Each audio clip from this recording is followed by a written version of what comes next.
Hi, it's Chris Titley here, and on today's episode of Scoreboard, I'm joined by Sarah Kelly. What are we today, Sarah? We're on the 20th of May, 2025, on a pretty good Brisbane day. A little bit chilly, maybe the jumper needed, but welcome. Welcome to Scoreboard. Thanks, Chris. It's a great day here. It is a great day. Yeah, it's always a great day in Brisbane, isn't it? Always.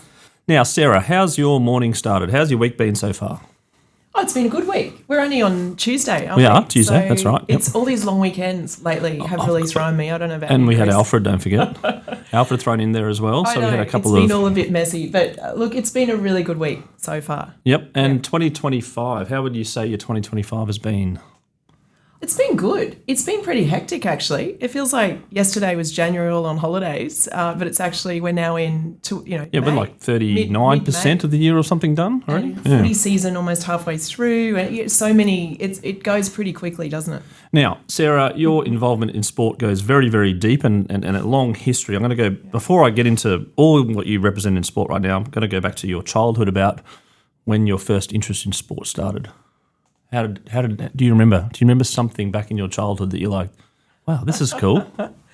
Way back. Yeah, absolutely. Our whole family, my grandparents, everyone was into sport. I remember summers down at Bilinga at the Gold Coast with all my cousins, my family. We'd all crowd round and we'd do the beach cricket, surfing, nippers, life-saving, the whole thing. You come inside in the afternoon, crowd round the one TV. I think there was a black and white TV. I am old, but not that old. But it's just my grandparents didn't have. They didn't have the colour TV, which was probably a wealth thing. It was like, it was a very it was a bit like the air conditioning back in the day. It was like for the rich people, right? Yeah, but it was a great property there, right on the beach at Bilinga, which I have great memories of. But then we'd all crowd around and watch the Australian Open tennis, the cricket. Great memories. And then Dad would always take us to the State of Origin over at Lang Park in the day, Suncorp now. We'd go to Ballymore and he dropped me on the hill as a teenager while he went with the corporates over with some of his, he was in the pub industry, so they were always sponsoring sport along the way. Mum was a really good athlete and always encouraged my brother and I to participate in sport, which we always did as well. So I was a swimmer, a netballer, a runner. I loved it all. Yeah, and we were just talking. I was talking to Fletcher Dyson recently, former Wallaby, about the Ballymore days and about the chase for the corner flag. A lot of fun. Now let's go through the list, Sarah, of your sporting. I suppose your involvement in sport. You're a deputy chair of the Brisbane Lions on the board of the Brisbane Lions. I've been on the boards. They won the flag last year. So they beat Sydney by 120 to 60. Yeah, they might have. It was such a great moment. So since 2014, you're also the chapter lead of the Minerva Network. Yeah. You're also deputy chair of Tourism Queensland. Oh, I stepped off that at the end of last year. Okay. But I am on the board of Events Management Queensland, which oversees the Gold Coast Marathon and the Masters Games. There we go. So I was well done in terms of updating me, and also on the 2032 organising board. Yes. For the Olympics coming up, and also on chair of the Australian Sports Foundation. Yeah, just this year. So this year. Really excited to step into that role, Chris. So business of sport, and that's what we're all about in this podcast. Which one do you kind of, love the most? Come on, they're all your favourite children. Oh, look, I'm just really, really excited at this stage in my career and with my experience, I was by background a commercial lawyer for many years before I became an academic. And as an academic, as a professor, I specialise in sports law, the business of sport. So I'm just really excited to be able to leverage that experience and my skills, expertise to help strategy in sport, help hopefully culture in sport as well. It's something I really care about. And I think through boards you can do that. So look, I wouldn't pick a favourite. And I think actually being on a few, you can bring different learnings across to help, to really bring different sports together and learnings to apply them across different events or sports. So I quite enjoy doing that. Yeah, and you just mentioned you're a professor and also a law background and also a PhD, right? So there's lots of different. Doesn't. I mean, it's what you do with those things that counts. True, and then when did you start thinking that the use of your study and your engagement with what you were doing and sport overlapped? I think it was actually I was an in-house lawyer at the time, and they sent me off to do an MBA. And during the MBA, it was over at University of Queensland actually, I met this fantastic female professor out of the States, and she specialised in sports marketing and taught us the marketing course in the MBA. Absolutely loved it. It was probably my first exposure to marketing and sport, the business of sport. And then she convinced me steadily to come and do a PhD under her supervision, which I did and absolutely enjoyed it. So I guess it was that kind of learning that, and doing the PhD that sort of sent me into that whole realm of expertise in sport and the PhD. And what was the PhD on?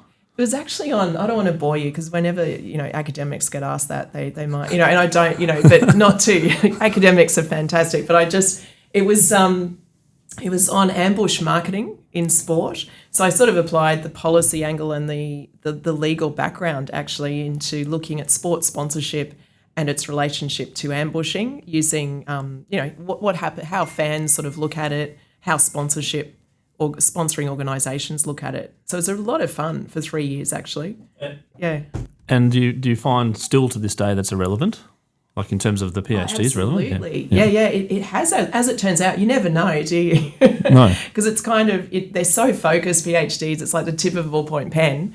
But it actually has been fantastic in being involved in Tourism Events Queensland and Events Management Queensland around understanding events and sponsorship and how it works, the impacts of it, the evaluation of events, all of those things. Event legacy, I've sort of applied it across all of that and still do. Yeah, and Sarah, your interest in particular sports, what was your favourite growing up? And you mentioned cricket and tennis, etc., but did you have a favourite?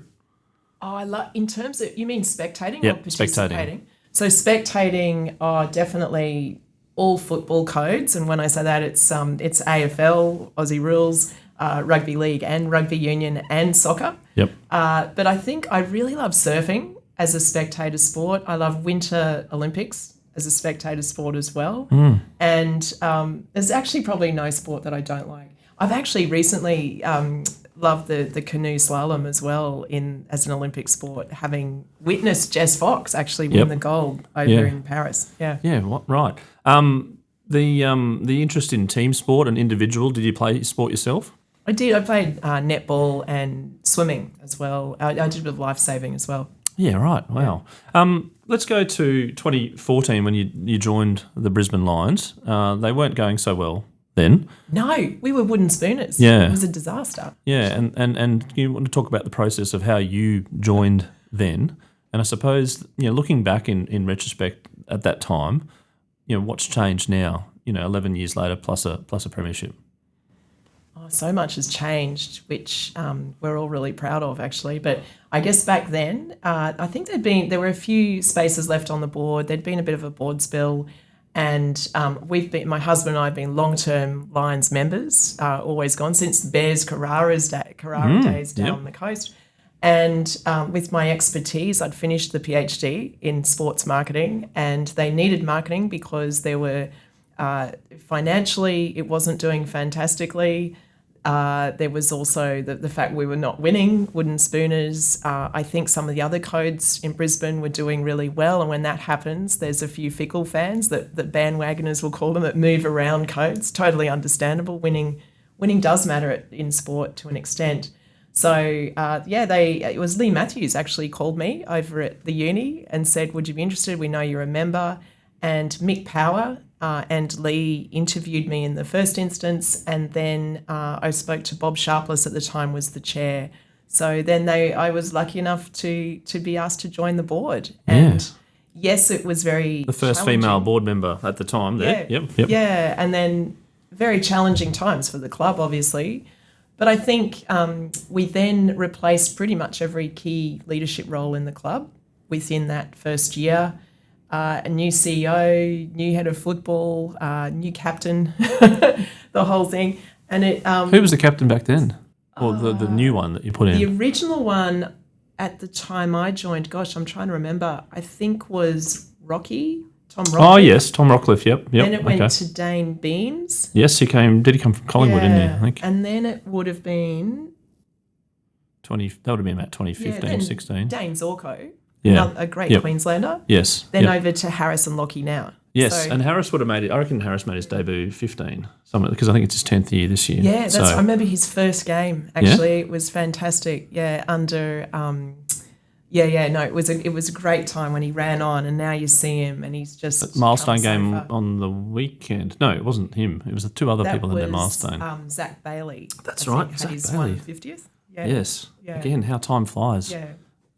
You 2014. The team is probably at the bottom quartile. They're not doing so well. It's probably a position that's a bit tough Yeah. for you as a board member to compete with the other codes that potentially are doing well. What was the thinking back then? Was there a 10-year plan? Was there a 5-year plan? Was there something immediately that you could fix? It was a survival plan, I Yep. think, because financially we weren't good either. Because unfortunately, this link is true to an extent. I think it's changing now when we're seeing the advent of alternative revenues coming into sport post-COVID. We all learnt about the sustainability of sport is a tricky one if you don't have those alternative revenues. But back then, it was totally linked to winning, particularly here in Queensland, one of the most cannibalised sporting markets in the world. We had to look at what we're doing around marketing, around engaging with a younger population, next-gen fans and supporters, because I remember we looked at the demographics and it was quite an aged following. So we thought, well, how are we going to engage with young people? How are we going to rejuvenate the Gabba experience, the Lions experience? How are we going to keep the rusted-ons close and really talk to them and thank them in a very sincere way? So we arranged special events for those fans to recognise them, set up coteries. I set up a coterie then, Women of the Pride, to engage with women in particular around the club. And the young people, we started really going down the digital marketing track, which even 10 years ago was probably not done that effectively. Probably I would say pre-Instagram, really, broadly Yeah. speaking. Yeah. You had Facebook probably pretty prominent back then.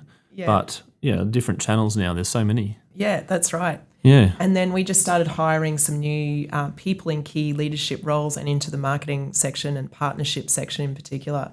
So that was really good to have new people in those leadership roles to really leverage some of the AFL relationship as well and get some of their IP back up into the club and getting, I think, just the new coaching style as well of Chris Fagan was great at the time. And I think timing, it's not to take away from the previous coaching styles. I think just at that time we needed the type of coach that Chris Fagan was. He was not a former grade of the game. He was a trained teacher, so a great communicator, and spent a lot of time with the boys one-on-one. And I thought it was really interesting to watch his approach when he came into the club. Yeah, placing the groundwork in motion for what potentially could have been or has been. I suppose you talk a lot about getting the behind the scenes right in terms of getting the data and getting the engagement and getting a different audience and a different style of management. But then it comes back to,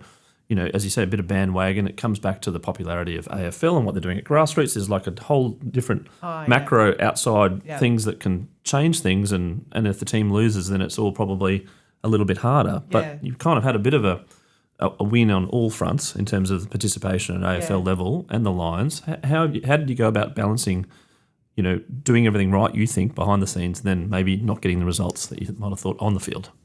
Oh yeah, that's always the hard bit. Yeah, and that's why we love sport, right? The swings and roundabouts, the uncertainty, it makes it both a challenging and really exciting domain or field to be involved in. And that was really tricky because no matter how much strategy you apply to any situation and how much will you have across the whole club and all the supporters, we can't make it happen on the field. So, and we had a really young list. We had to sort of start again with our list, more or less, and really make sure. And we know statistically age and number of games predict the outcomes for a team pretty much. So we had to sort of wait really a few years until we could make sure that our recruit really well and get the list right so that get enough games into them so that then they'd start performing. I think on that front too, it was really interesting. We got new list managers in and, credit to Dom and the team there, Dom and Steve and the team, combined with the the really compassionate sort of approach that Fags took in hiring on personality as much as the skills. They ran the numbers. They're great on analytics. They were great on watching the talent and the talent ID around the country at the time. So they recruited really, really well. And I think a lot of the credit needs to go to them, people like Danny Daly as well in our club. Our football manager was recruited around that time as well. And they've just done a great job as a team, I think, all very complementary in that sense. And, the other great thing we brought in, which I thought was a no-brainer, of course, at the time, and the board did as well, the girls team. So the AFLW, which started I think it was 2017, I think, around. That's right, yeah, it was. Yeah, you got a good memory. 2017 that started, and the Brisbane Lions AFLW team as well as the Brisbane Lions men's team, And we're really proud of that. We're the first licence in Australia. So when the national comp was announced, we said, we're in. What do we need to do? And we had to do a fair bit, actually. You had to sort of put in a bit of a bid for it. And we all worked hard on that, and it was really great to get that first team up and running. Yep. And see their development over the years to two premierships, actually. So yes. Yep. The club's really proud of that. And plenty of grand finals getting close as well, or not making it made the final dance as well. That's They've been doing really, really well. The collaboration between both teams, I was actually in Sydney last week talking to Victoria Denholm about their purchase of the WNBL.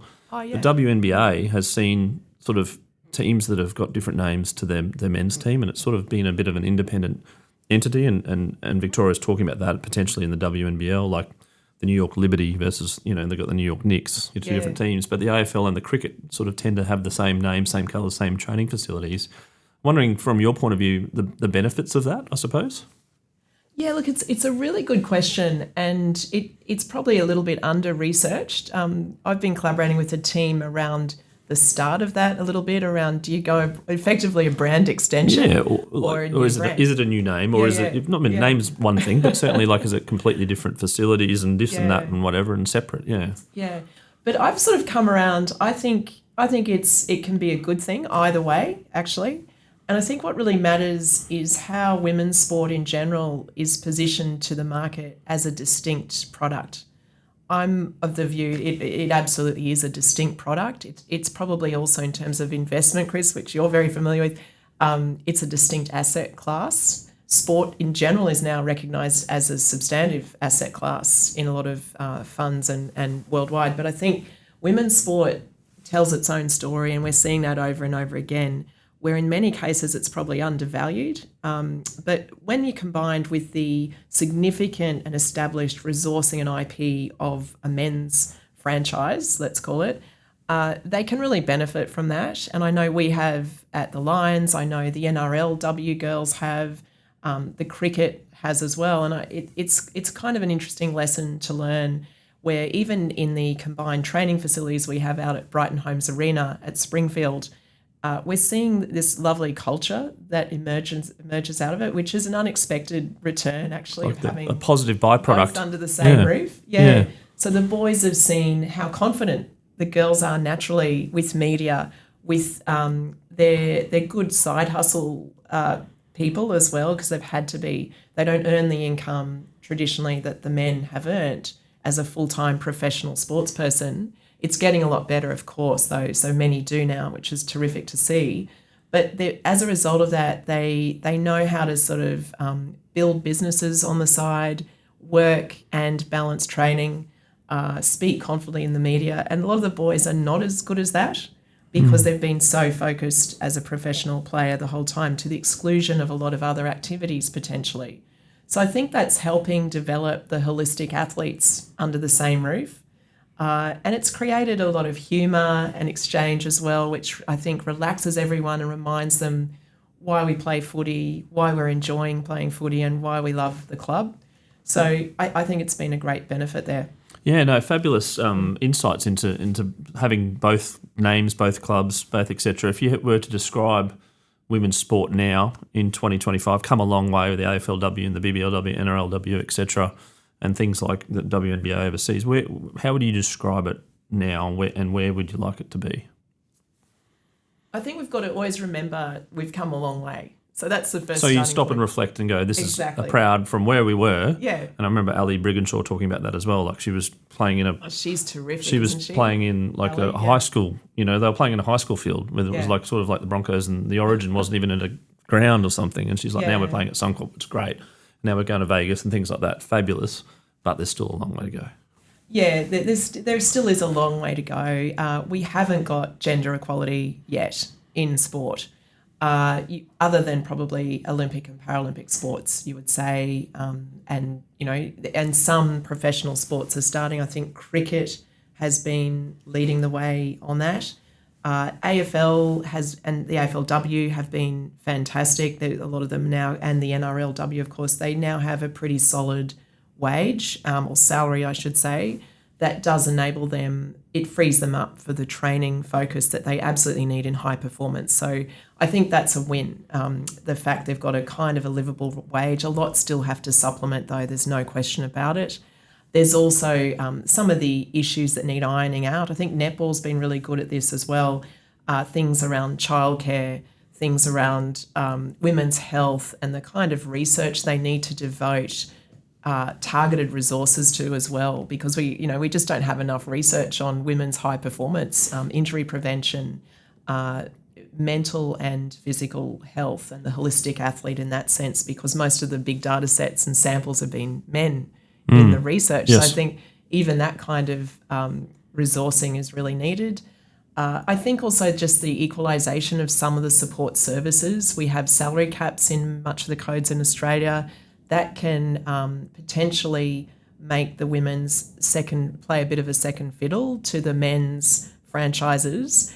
And, we need to make sure that that is not the case and watch that closely, where that expenditure is going.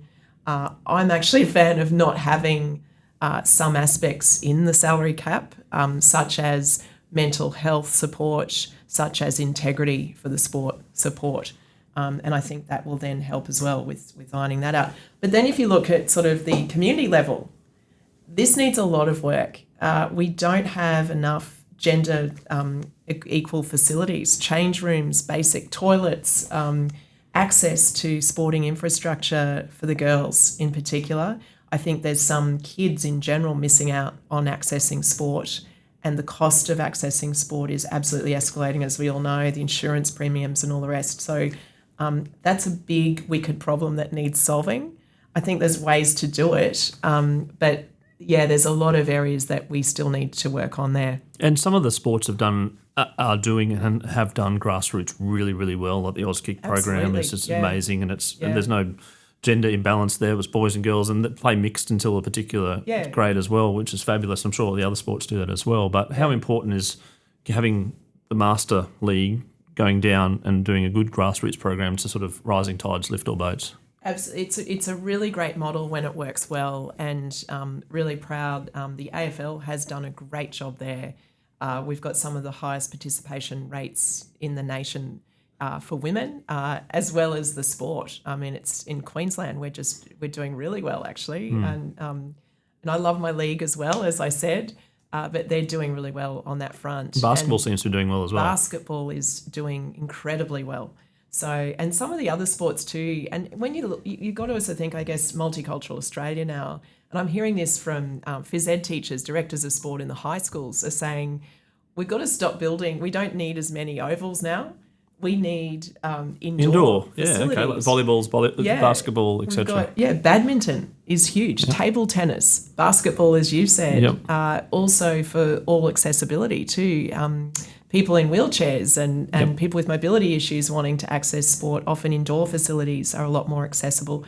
So there's a big conversation and probably investment needed there to recognise the changing participation profile in Australia, so I think that's a really interesting one. Overlaid probably with the sustainability piece around sport. And when I talk about that, I mean environment, the impacts of climate that we're seeing across sport and impacting participation in particular. We need a solution to that. So Cyclone Alfred recently here in Brisbane in Queensland, apparently I heard there's some sports that still haven't gone back on a weekend, some club sports, because the venues haven't been fixed and all the rest. But that has to stop. Like, we need to figure out what is plan B if a cyclone hits, which is totally foreseeable in the summer season. What do we do about cricket, soccer? Soccer. I mean, on the weekend, my son played soccer and it was like touch and go. You're like, it's a bit of rain. You're like, is it on? Is it off? Is it off? And there's a bit of rain. You're like, there's a bit of rain. It normally happens this time of the year. So it's kind of like, exactly. And there's not begrudging soccer or anything. It's just more like we've got to adapt for it and go, well, exactly. How do we play with the ground's a bit muddy? Yeah. Can we find an indoor facility somewhere? Yeah. Can we go undercover at a local school and still have a kick around so kids are participating, they're active, they don't miss out on the social connectedness that is often the one piece of joy that kids and families might have in a week.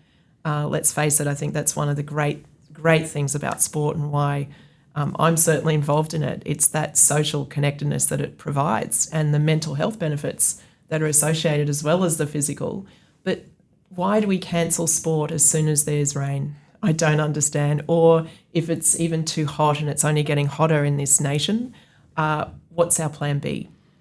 Interesting you mentioned around the mental health benefits, because it's something which has sort of opened up my eyes in doing this podcast around sport and the actual tangible benefits of mental health and lots of different benefits. But do you think that's underplayed a little bit on how important sport is as a nation, and then there's a message out there that most people sort of don't really think about how important it could possibly be? Oh, totally, Chris. That's something... I do think sport is completely... I talked about women's sport being undervalued. I think sport is undervalued and probably not so good at articulating its true value. We often in sport, we go cap in hand to philanthropists, to government, asking for the support we need because it does serve a really important economic and social purpose. But to articulate the benefits of it, it's not just about physical health benefits, which is economic and social. It's also about things like sports diplomacy and cultural diplomacy as a key cultural magnet in our community, just like the arts is as well, actually. I think sport and the arts play such an important role in connecting people in a diplomatic and a political sense that way, whether internationally or locally. And I know at all the sports here do it, but I know I'll use the Brisbane Lions as an example. We partner with Multicultural Australia. And so when new immigrants arrive or refugees are here or the multicultural community is trying to learn more about connecting in with the local community, they do it through sport, no question about it. And so to hand out jerseys to under-9s in local community sport at the beginning of a season, we'll keep those kids in the sport. We've found that actually works. So, I think there's sports diplomacy, there's the idea around sports technology as well and how it can play a part in getting more kids into STEM and keeping them in education as well. We know with elite athletes who also study, they are more likely to perform well in both. Yep. So, how can we use sport and activity to keep people or young kids engaged in education and in society and with each other, connecting in person? We're now seeing that youth is the most disengaged and depressed it's been in any generation. So it's a humanity crisis, in my view. Not a sport crisis. Yeah, but sport can absolutely play as that cultural connector, a key role in re-engaging youth and building trust with youth and bringing them together. You mentioned about the under-9s and the jersey, etc., the capture of the moment of sport for kids. I mean, like the trading cards, for instance, have been something which has been a catalyst in our household where they got the trading cards and they're collecting and they know people's names and they understand, follow people's names, both male and female. Like it's 50-50, the pack now. It's great. And my son knows half the Brisbane Lions women's team and knows the 0 to 40 of every number, etc. So there's data and stats, etc. Yeah. But my point is, along the lines of knowing these people, idolising these people per se, firstly, how important is storytelling from their own point of view around their own social media accounts and building their brand awareness as well, but also like the values and principles to make sure those people act accordingly and that they're not bad people. Yeah, the sport provides, particularly at that elite level, such a visible platform. And, whether they're Olympians and Paralympians or they're professional sports people, I think they all know and are educated around that part that your role is not just to perform in the sport. your role is you are a community role model for next generations who are watching you very, very closely, and they're mimicking you. So, do the right thing. And I think by and large, everyone does. And that powerful visibility and platform can then affect a kid or kids so much. And, we've heard stories sometimes, and I think you were just telling one earlier, where, young kids meet their hero for the first time. And that moment can change a kid's life. If 100%. That hero takes the time and actually stops, looks them in the eye, shakes their hand, signs the ball, whatever it is, that can change their life. Conversely, if that hero does the wrong thing and ignores that kid, doesn't give them the time, is in rock star mode where, you don't matter to me, that's a bad message. And I think it's such an important role that sports people play and sports play. And whether you like that or not, whether you think the role of a sports person is just to perform and that's it, they do have that influence with today's social media augmentation and reach. And that's another reason I think sport is undervalued. Sponsors evaluating sports investment only look at pretty much above the line kind of metrics. But when you look at the socials and the actual valence of the engagement and who's engaging and reaching next generations, for instance, that counts as well. That's pretty powerful from a sponsor's point of view if they can get that right. And you would have seen various sponsors come and go with your various board directorships, etc. How important is a good sponsor? Oh, it's vital. And they're really partners when it's done really, really well. And we've got some fantastic ones who are really, and in fact, a bit of a macro trend in sports sponsorship is absolutely to look at the community engagement side. What community programs, sport for good programs that look at those social impacts, the broader impacts that sport can have. And that's what they're asking to sponsor. Can we build a program through the AFLW that might help bring more female employees into industries that are, that don't have the gender equality that we need? Or can we use the boys franchise or both to elicit the stories for business on excellence and celebrating excellence, celebrating leadership, celebrating adversity and challenges and overcoming them, staying the course despite the swings and roundabouts that we experience in sport and business. So I think they like to tell those sorts of stories through the very visible platform of sport. And collaboration between codes and clubs, etc. I noticed last week there was a Brisbane Lions and Brisbane Broncos collaborative lunch get-together, etc. How important is that, do you think? And do you think it's emerging and there should be more collaboration?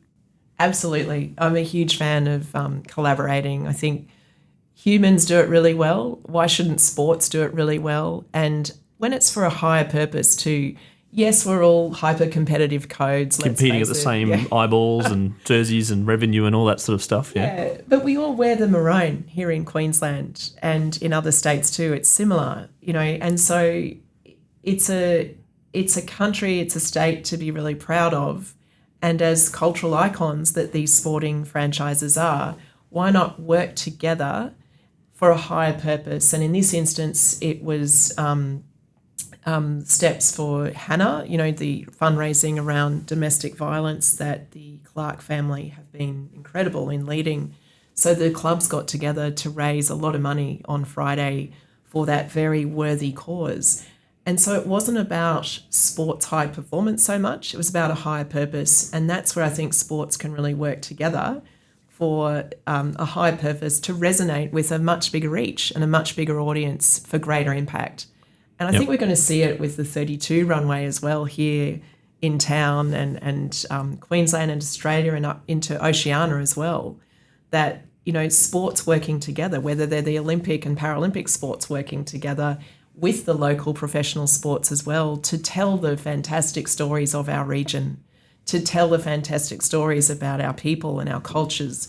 So, I think that we'll see more collaboration. And you're on the 32 organising committee board. You want to talk about that experience? And I suppose what's obviously you want to get the scoop. No, I don't. But the fly on the wall in some of those meetings about what's been thinking around the bigger picture legacy, etc. Yeah, look, a lot has been done actually in the last. I've been on it for 3 years, and really, really proud to have had this opportunity to work with such incredible people. It's a really diverse board that we've got everything from athletes and former athletes right through to elected people who are, whether they're politicians from all the 3 levels of government or from the IOC, IPC, or community members, independent board members like I am. There's 5 of us in that respect. But there's just so much work to do. They don't call them mega events for nothing, right?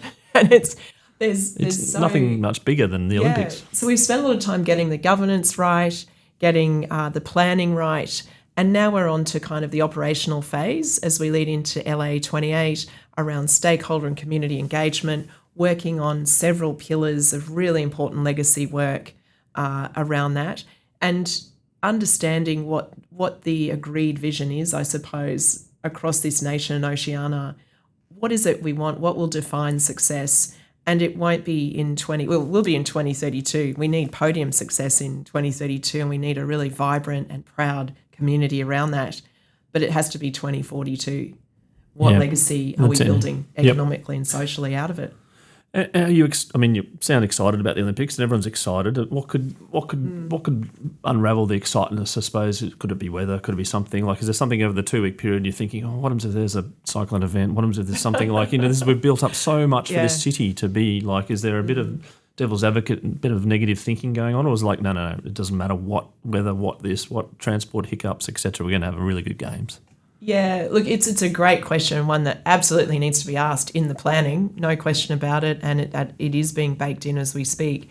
I'm a glasses half full person, Chris. I know you are as well, and so I'm incredibly optimistic.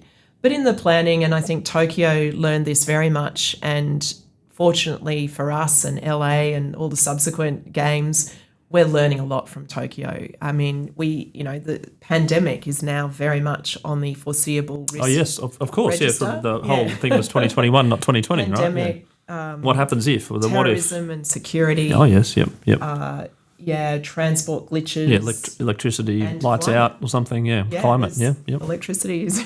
So we did experience that at the Gabba actually at one point. We did against Melbourne. It was interesting, yeah. And then they nearly lost after the lights out. Melbourne kicked like 4 goals straight. It's like... But curveballs can happen. Yeah, exactly. We have to plan, we have to adjust, we have to be as resilient as we can around those sorts of events, which I think Australia does well. On a world scale, like we are well known for our resilience and crisis planning and mega event delivery.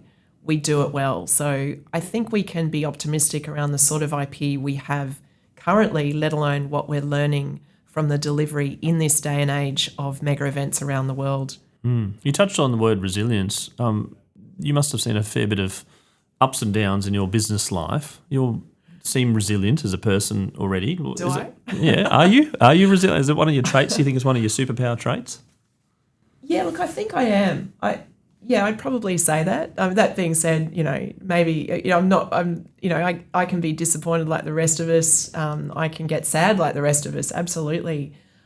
But I think as you get older and have a few pretty tough experiences in life, you gain perspective, and that ability to kind of zoom out when something ostensibly really bad is happening and you're thinking, oh, this isn't that bad.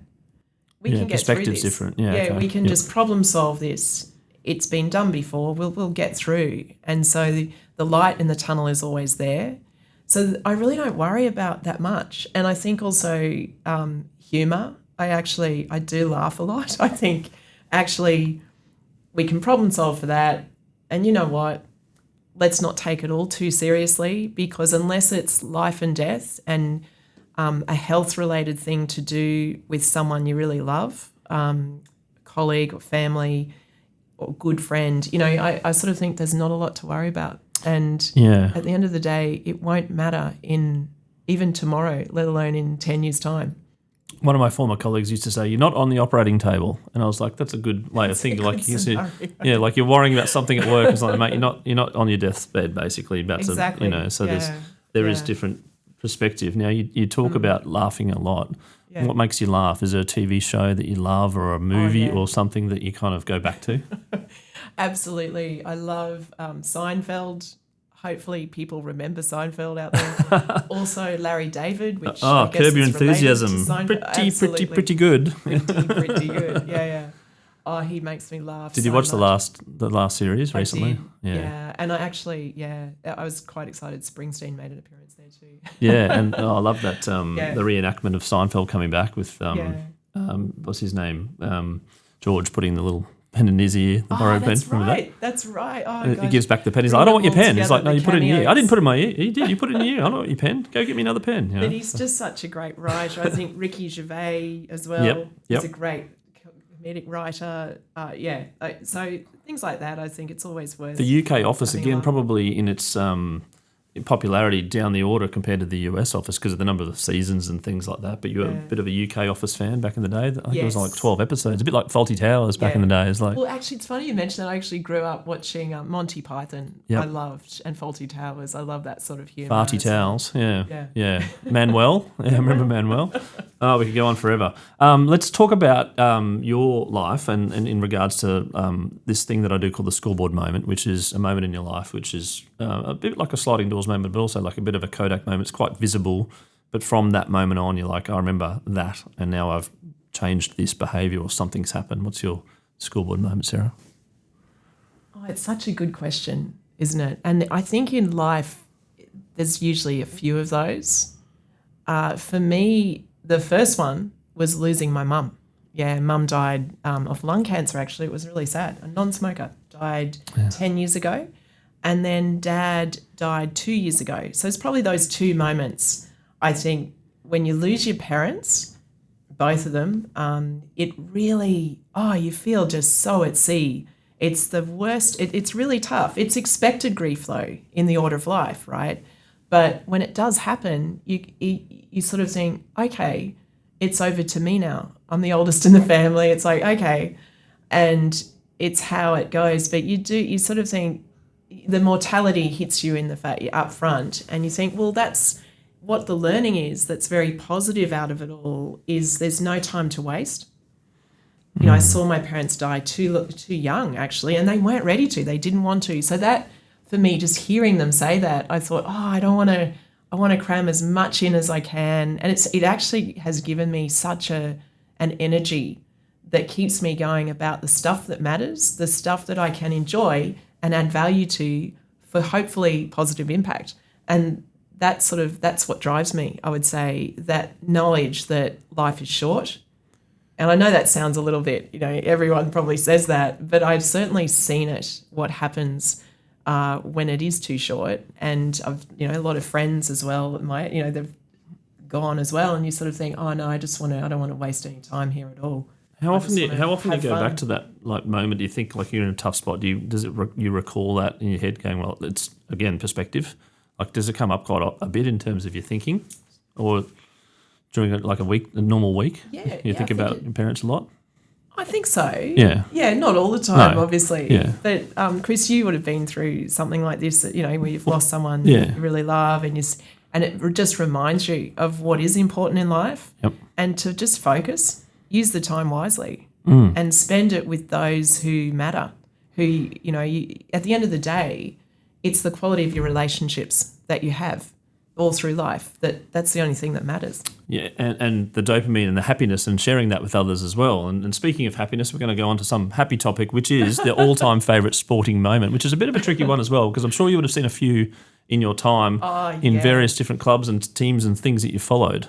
Yeah, as a sports tragic, yes, that's right. I'd love to ask you yours too after this, by the way. Yeah, I can rattle them off. Okay, so John Aloisi kicking the goal to get the Socceroos into the World Cup in 2005 to get them into the 2006 World Cup where he did the shirt around. I was watching that at a pub with a packed pub, and I was like, oh my goodness, this is the Matildas recently was unbelievable at Suncorp Stadium against France in the quarterfinal. The shootout that just kept on going forever, and I'm still grey from that. I'm watching that.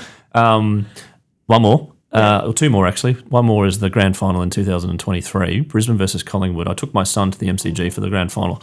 Horrible outcome for the Lions fans at the end. Game was unbelievable. Yeah. But the first roar by Nick Dacos when he kicked a goal about 2 minutes in, and we're sitting there and you're like, everyone's on tension, and then you hear this almighty, like 100,000 hot Saturday afternoon roar. You're like, that's sport. Like, wow. And then we kicked goals and it was as loud as well. But it's just like this moment, you're like, you come back to a local ground, you're like, oh, that was not comparable to Nick Dacos's that roar that day. So that was, apart from the result. And then obviously last year. But I'll let you take the mantelpiece, whether last year comes in. Yeah. It's amazing, isn't it? Sport, and I said earlier, as a cultural magnet, it tells really powerful stories. But not only that, what is a powerful story? It's one that changes your perspective or makes you feel amazing. As a spectator, so that bringing back those memories, it's a visceral. You just feel so excited hearing about those memories, and the thunder of the MCG, a full MCG at a final, is nothing like it. I think Robbie Williams played that one too. At 100,000 as well. Yeah. No, that was Kiss. Was that Kiss the one before? Robbie. I think Kiss. Yeah. We saw Kiss, and Kiss was like, I was like, oh yeah, Kiss, and I was like, they whoa. were great. Yeah. It was a hot day, and there was fireworks, and I was like, geez, they must be hot. It was amazing. No, look, I've got many favourites. I have to say the girls' premiership, the first one in Adelaide, was super exciting. The boys' premiership last year was phenomenal because it was just when you see all the work that so many people in the club and the supporters around the club, the rusted-ons who've seen that, wooden spoon right through or stuck with us since the Triple Pete from the early 2000s, who were all there celebrating after the grand final. I mean, it was extraordinary. So I just thought, wow, it's really happened. And that was really exciting. It was so exciting, actually. I keep thinking about it. Another one I would find, and it was interesting, you cited one where the result wasn't optimal, the Collingwood Lions. The game was amazing, final. but it was like at the end you had this... But it was how it made you feel, you and your son. Yep. And, I would say moments like the Cedric Ash Mahoney moment, I thought that was really interesting as well during the decathlon. Do you remember that? No, I don't. A couple of years ago, where he helped Ash by running with him. It was just one of those ones to get over the finish line, was it? An athlete sacrificing to get someone else through who was more likely to win the medal. And, that's true teamwork. That's selflessness, where you witness that in sport, despite it being a high performance, winning as the goal kind of forum. I just, that gives me chills, where you think that's real leadership, selflessness, and we see it all the time in sport. I just think that's amazing. Probably Kurt Fernley, actually, doing his last race, I think it was Com Games in 2018. Yes, so it was 22 in Birmingham and 18, I'm not too sure when that was. Oh, well, this was the Commonwealth Games down the coast. Oh, the coast, sorry, of course. Yeah. And just seeing him come in the stadium, I thought that was amazing. And I think he's a great Australian, just an amazing person as well, what he stands for. So many moments. It's a hard question. Yeah. Steve Orr hitting a 4 off the last ball of the day to get 100 at the SCG for his last game. The SCG was amazing. We've had Ash Barty winning Wimbledon with Mel Jones there. Yeah. The moments continue and they continue and they continue, and hopefully there's more moments made this year, and maybe a second flag for the Lions back to back. Who knows? We won't get complacent. No. Well, it must be tricky coming off a win like that to go again. Like, it's a harder thing than obviously those that are seeking. And Sydney's found that little struggles as well in regards to getting to the final. Now, so I've got one final question, and that is to kids out there now who either want to potentially be a high-performing athlete but also potentially want to stay involved with sport, play casual sport, or at least maybe even be like yourself and being in the business of sport. What's some advice that you can give them? Go for it. I just think we need good people in sport. We need smart people in sport. You might be a kid out there who prefers who will never maybe be a high performance athlete, and that's okay. What is important is that you stay active and you have a crack. It could be handball, it could be backyard cricket, it could be swimming in the local pool.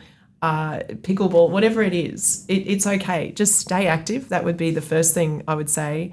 And secondly, if your skills are maths, if your skills are music, if your skills are creative arts, all of those are applied into sport, the sports experience, high performance in sport. So I do think you are needed very much by this burgeoning sector globally. And it is one of the most exciting sectors because you have such diverse teams truly collaborating for high performance together.